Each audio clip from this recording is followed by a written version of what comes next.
Hey everyone, it's Mallory here with All About Cats, and in this week's video we're talking about what to do if your cat is not using the litter box. So if you've had a cat, you'll know that cats just want to use litter boxes. It's a pretty amazing thing. I remember when we first got my cat, Wessie, we put him down in his little sanctuary area, which was the bathroom, put out a litter box, and first day he just went in and he used it. There's not really a big training process, and typically this continues throughout a cat's life. They will just go to the litter box and they'll use it. It's one of the cool things about having a cat. But sometimes a cat will just suddenly decide to stop using the litter box. And when this happens, it's natural to kind of panic. Is there something wrong with the cat? Is the cat angry or upset about something? Why aren't they doing it? And as this becomes more and more of an issue, as it continues over time, it can become really, really frustrating. So in this video, I want to give you a little bit of a guide to the things you should do if you notice your cat isn't using the litter box, and how you can hopefully kind of get them back into the litter box.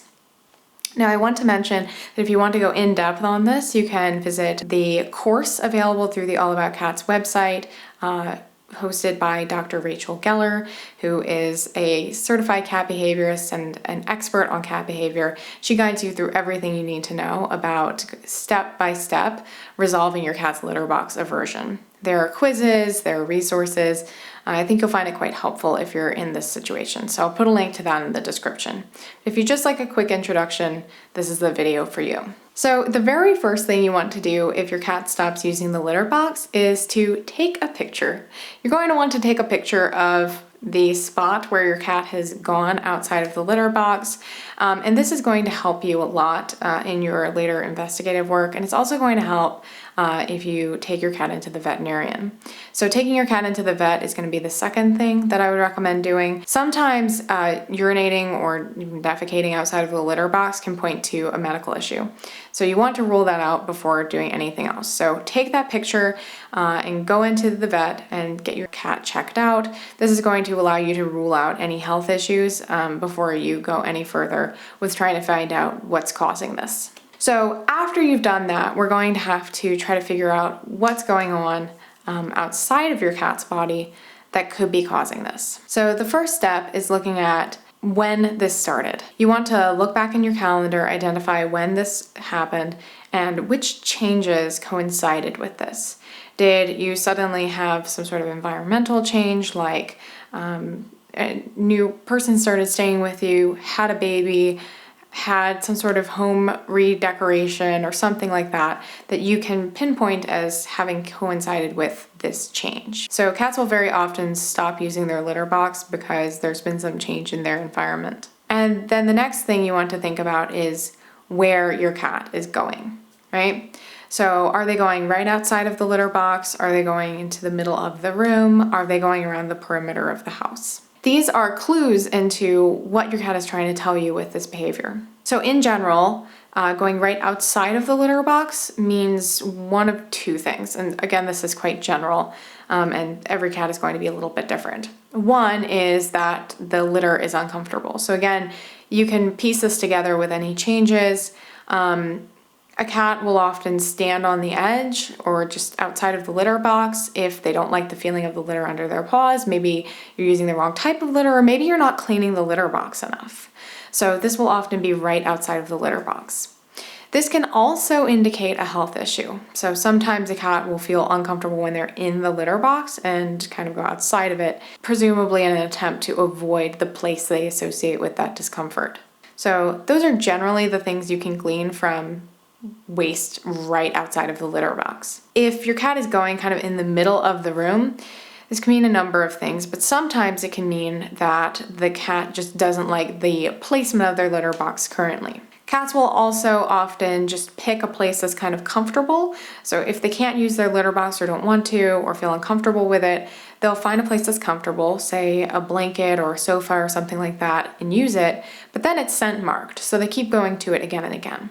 And then thirdly, you might also notice that your cat is marking the perimeter of the house. So they will be peeing all around the edges of the house. And this tends to indicate that it's something territorial. So if this has happened suddenly, it could mean that there's a cat outside that's threatening your cat's territory, or it could mean there was some upheaval in the home and so they are feeling a little more territorially threatened. So maybe the addition of a new cat or something along those lines. So that's what you can get from a type of territorial marking. Once you have taken a look at when this started, where it's happening, you're going to be able to piece together a little bit of a game plan to resolve whatever issues are causing this behavior. I'll talk a little bit about some tips to get your cat back into the litter box in a second, but I also need to mention that it's also really important to get rid of the soiling. So if your cat is urinating outside of the litter box or defecating, they're creating a connection to the new spot. And that smell is going to be really, really difficult to get rid of, unfortunately. So cat's pee is just really hard to get rid of. I'll put a link to a guide to getting rid of that cat urine smell with some of my recommendations for the best urine removers. But overall, it's going to be challenging, but very, very important to get rid of it. So in addition to trying to clean that area, you're going to want to redirect your cat.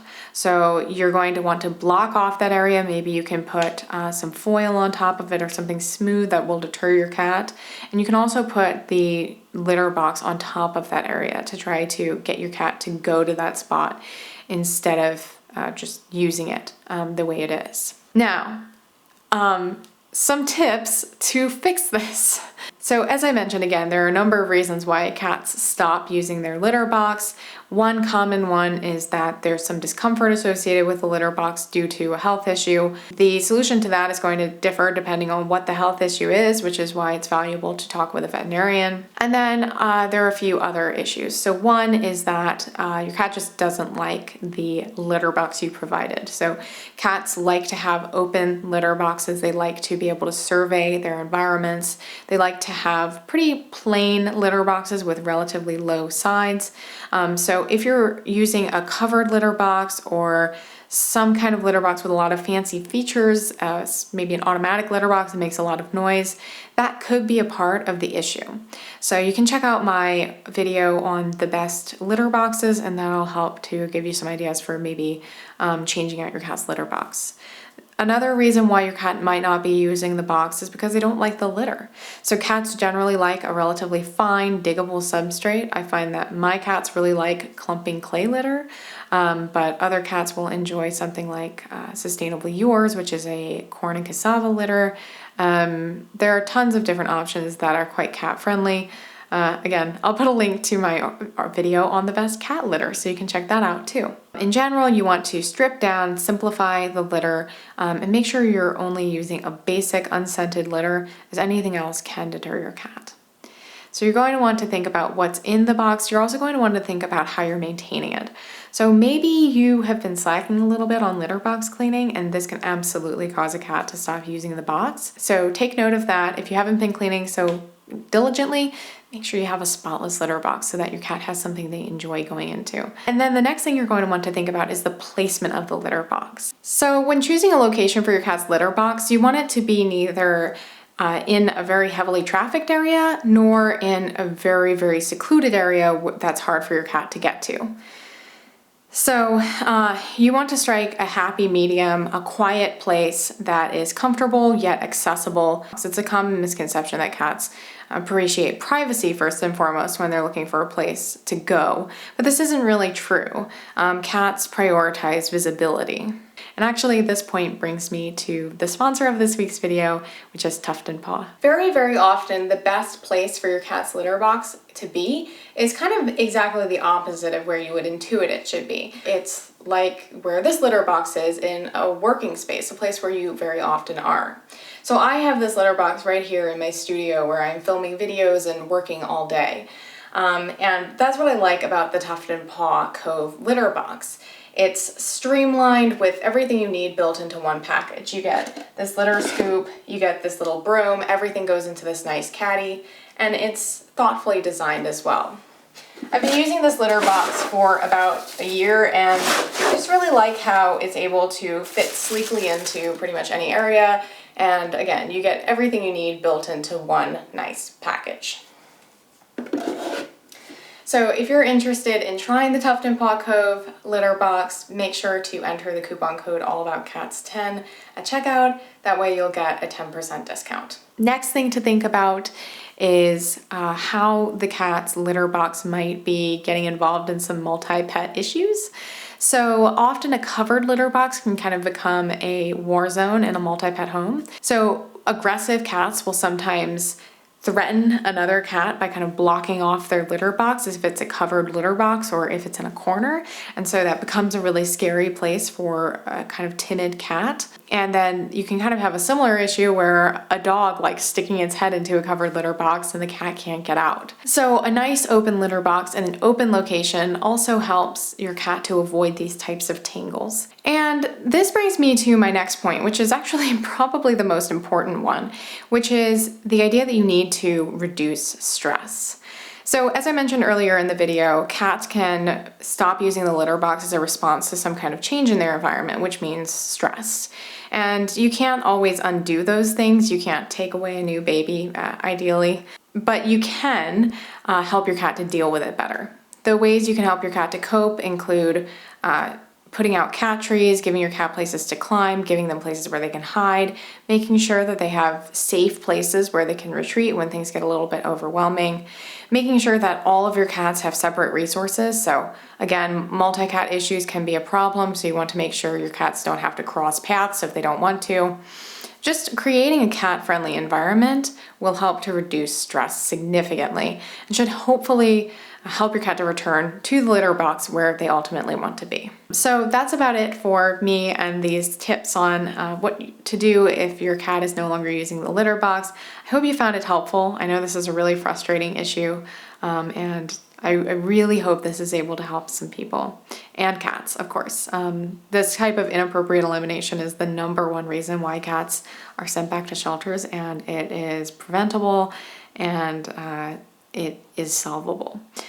So again, if this video wasn't enough for you, I would encourage you to head over to the All About Cats site via the link in the description. And you can take that entire course with Rachel Geller, which will take you step by step and give you exposure to a community of people who are kind of working on the same thing. Before I sign off, I do want to mention that The Art of Raising a Kitten is still available for pre-order. We go live August 8th, 2022, which is International Cat Day. At that time, we will also get the paperback version available, which you can see I have a copy behind me, which is very exciting. And in the meantime, you can pre-order. $5 of every pre-order will be donated to the Every Cat Health Foundation to support feline veterinary research. So if you want to click the link in the description, that'll take you to the Amazon page and you can check it out for yourself. So anyway, thank you so much for everything, and I will see you in next week's video. Thanks. Bye.